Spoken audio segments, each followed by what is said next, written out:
এই কথায় স্বীকৃতি দেয় যে আল্লাহ তাআলা ছাড়া আর কোনো ইলাহ নেই। যদি থাকতো তাহলে পৃথিবী, আসমান, জমিন বহু আগেই ধ্বংস হয়ে যায়। লাউ কানা ফীহিমা আলিহাতুন ইল্লাল্লাহু লাফাসাদাতা, আল্লাহ তাআলা বলেন আসমান জমিনের মধ্যে আল্লাহ তাআলা ছাড়া আর যদি কোনো ইলাহ থাকতো তাহলে আসমান জমিন এটা ধ্বংস হয়ে যেত। কর্তৃত্ব, হুকুম এগুলো নিয়ে সংঘর্ষ তৈরি। দুইজন মালিক থাকলে সূর্য ওঠে পূর্ব দিক থেকে, পাওয়ার দেখাইতে কি আরেকজন বলতো আজকে সূর্য পূর্ব দিক থেকে উঠবে না, সূর্য উঠবে আজকে পশ্চিম দিক থেকে। আরেকজন, তারও তো পাওয়ার কম না, সেও দেখাইতো যে না হাকিম লড়ে তো হুকুম লড়ে না, আমি যা বলছি তাই। সেও বলতো আমি যা বলছি তাই। লাগতো ঝগড়া, আর এর মাঝখান থেকে পৃথিবীর নিজাম সব ধূলিসাৎ হয়ে যেত, ধ্বংস হয়ে যেত। একটা জিনিসের মধ্যে যদি একাধিক শরিক থাকে, ওইখানেই সংঘর্ষ, ওইখানেই মারামারি, ওইখানেই মতবিরোধ সব শুরু হয়ে যায়। আল্লাহ তাআলা যে এক, সব কিছু এই কথার সাক্ষ্য দেয়। কোরআনের মধ্যে রব্বুল আলামিন এই ব্যাপারে আরো বলছেন, সানুরিহিম আয়াতিনা ফিল আফাকি ওয়া ফি আনফুসিহিম। আল্লাহ বলেন অচিরে আমি তোমাদেরকে দেখাবো, তাদেরকে আমি দেখাবো। সানুরিহিম আয়াতিনা, আমার নিদর্শন দেখাবো। ফিল আফা, আকাশের মধ্যে, দিক দিগন্তে আমি তাদেরকে নিদর্শন দেখাবো। আমি যে এক, এই ব্যাপারে যে কোনো আর কেউ শরিক নেই, এগুলার দলিল সব দিকে। অফি আনফুসিহিম, এবং তাদের নিজেদের মধ্যেও তারা দলিল খুঁজে পাবে যে আল্লাহ তাআলা এক, আল্লাহর সঙ্গে কোনো শরিক নেই।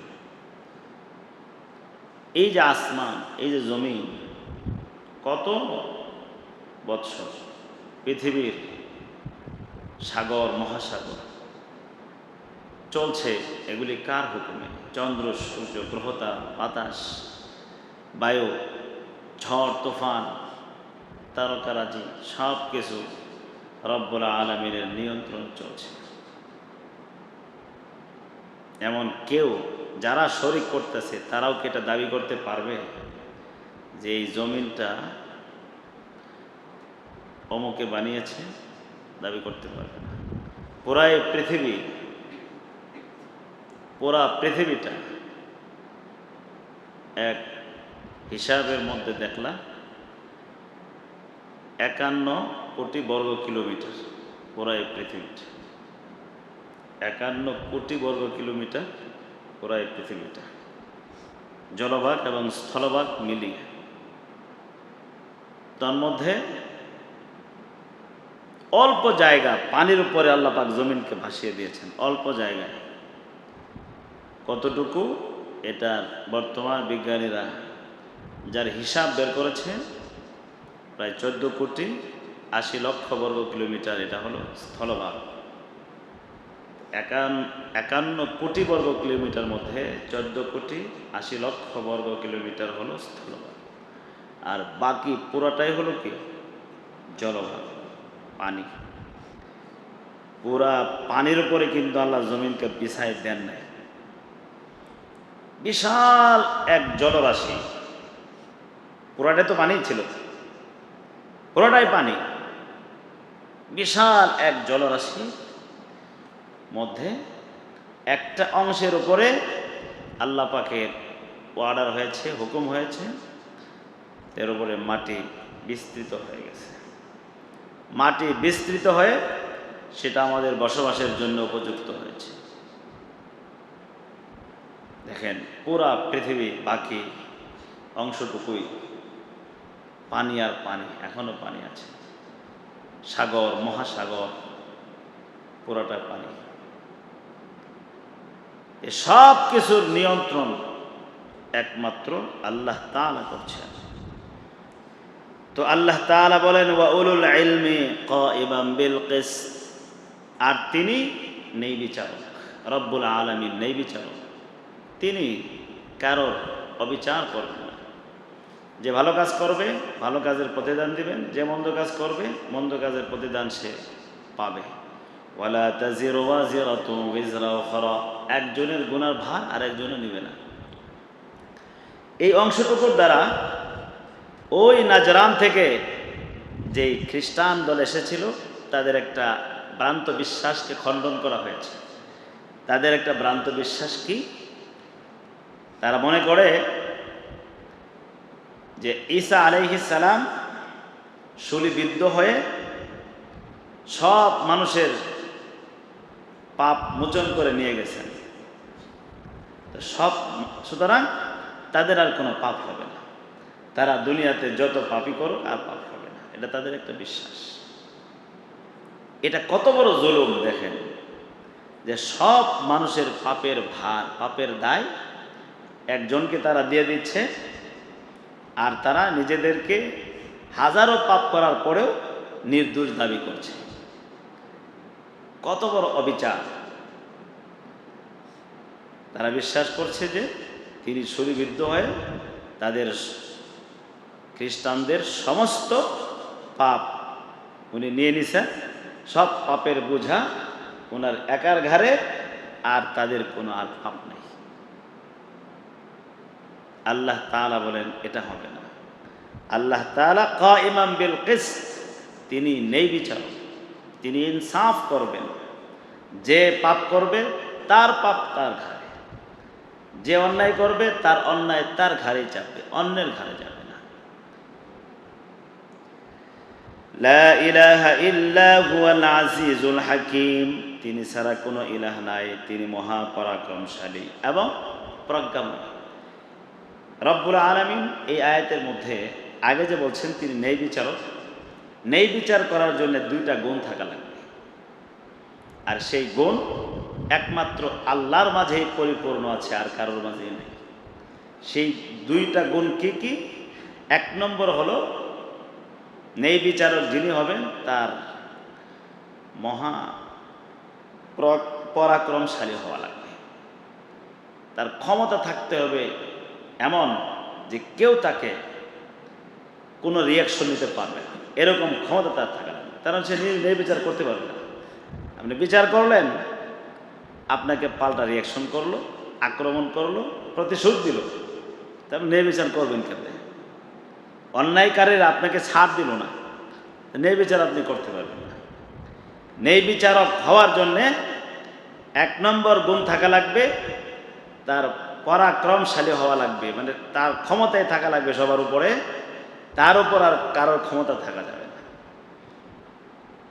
দ্বিতীয় নম্বর হলো তার হাকিম হওয়া লাগবে, হিকমতওয়ালা হওয়া লাগবে। এমন বিচার করতে হইব যেই বিচারটা গ্রহণযোগ্য হয়। এমন বিচার করলো যেটা অগ্রহণযোগ্য, এটা যুক্তির আলোকেই ধরা পড়ে, এটা ঠিক না। তো বিচারটা এইরকম হিকমতপূর্ণ হইতে হবে, প্রজ্ঞাপূর্ণ হতে হবে, আর এটা শতভাগ পরিপূর্ণ। এই দুই গুণ আল্লাহ তাআলার মাঝে আছে, যে তিনি পরাক্রমশালী এবং তিনি পরিপূর্ণ হিকমতওয়ালা, আর এই দুই গুণ পরিপূর্ণ আর কারোর মাঝে নেই। সুতরাং এই দিক থেকেও আল্লাহ তাআলার সমকক্ষ কেউ হতে পারে না।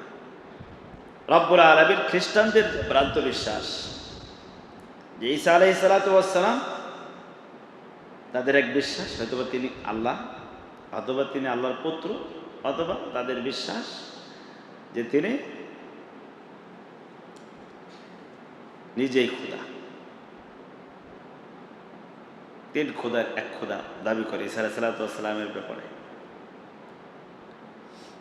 অথচ ঈসা আলাইহিস সালাতু ওয়াস সালামের মাঝে এই যে দুই গুণ, এটা পরিপূর্ণভাবে নেই। তাহলে তাকে আল্লাহর সমকক্ষ তারা কিভাবে দাঁড় করায়? আল্লাহর সঙ্গে কোন দিক থেকে তিনি সমকক্ষ হতে পারে? তিনি তো মানুষ, তো রব্বুল আলামিন এই আয়াতের মাঝে তিনি যে এক, তার সঙ্গে যে কোনো শরিক নেই, এটার ঘোষণা দিয়েছেন।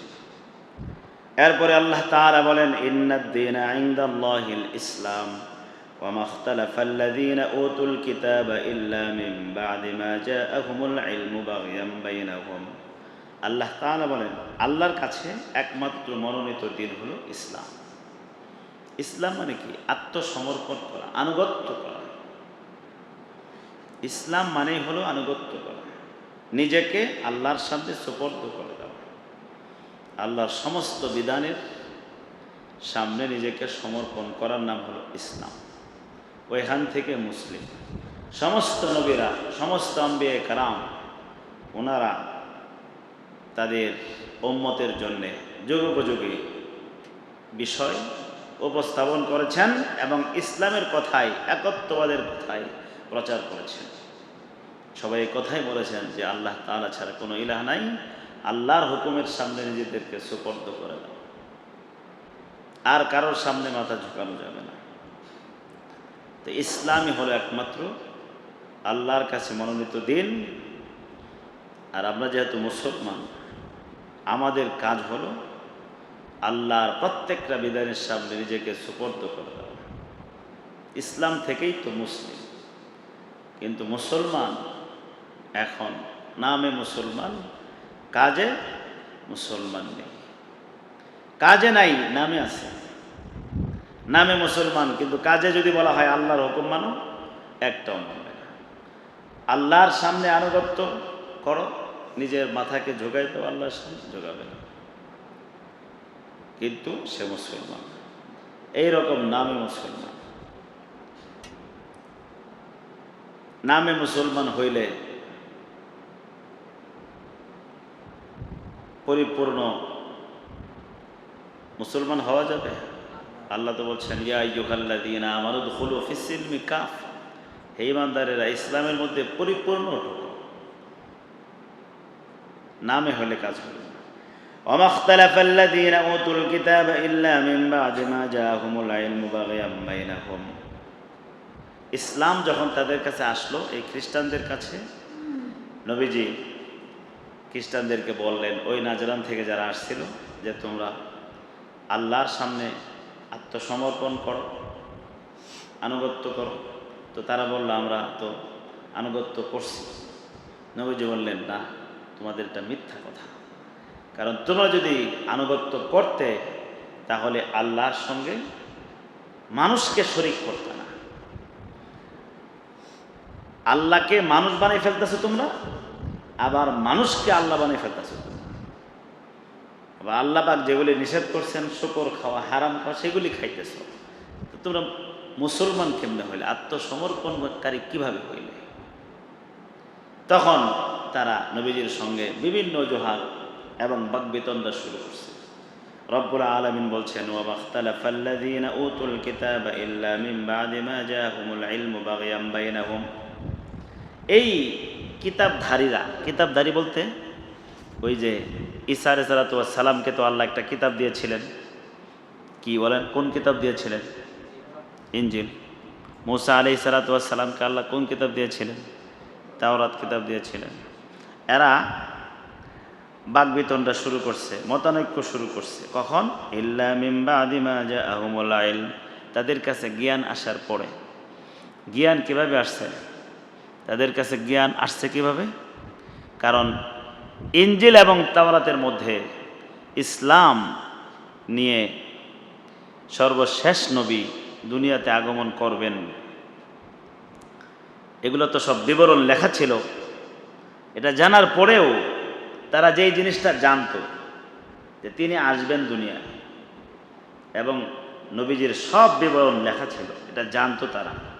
তাদের জানা বিষয়টা যখন দুনিয়াতে তাদের সামনে আসলো, তখন তারা মতানৈক্য শুরু করলো, যখন মানবে কি মানবে না। অথচ আসার আগে তারা নিজেরা দোয়া করতেছিল যে আমাদের বংশের মধ্যে যেন হয় শেষ নবী, এবং কোরআন যেন আমাদের বংশে থেকে যেই নবী আসবেন তার উপরে যেন নাজিল হয়। এটা তারা কামনা করতেছিল। কিন্তু যখন তারা দেখলো যে এটা অন্য বংশ থেকে আসছে। তখন তারা মতানৈক্য শুরু করলো, এটা আমরা মানতে পারি না। তখন মতানৈক্য শুরু করলো। আল্লাহ তাআলা বলেন বাগিয়াম বাইনাহুম, তাদের পারস্পরিক জিদের কারণে জিদ শুরু করলো যে না, আমাদের থেকে যেহেতু আসে নাই, সুতরাং আমরা এটা মানব না। তখন অস্বীকার শুরু করে দিল। এবং তাদের এটাও একটা আশঙ্কা ছিল যে আমরা যদি শেষ নবীকে নবী হিসেবে স্বীকৃতি দেই, যদিও আমরা জানি যদি স্বীকৃতি দেই তাহলে আমাদের নেতৃত্ব চলে যাবে, আমরা যে নেতাগিরি করতেছি এটা চলে যাবে, সুতরাং মানা যাবে না, অস্বীকার করো। যদিও জানি চিনি উনি শেষ নবী, কিন্তু আমরা স্বীকার করব না। পারস্পরিক জিদের কারণে ইসলাম এবং ইসলামের নবী মুহাম্মদুর রাসূলুল্লাহ সাল্লাল্লাহু আলাইহি ওয়াসাল্লামকে তারা অস্বীকার শুরু করলো, জিদ করছে, আমাদের থেকে আসে না, যেন আমরা মানব না।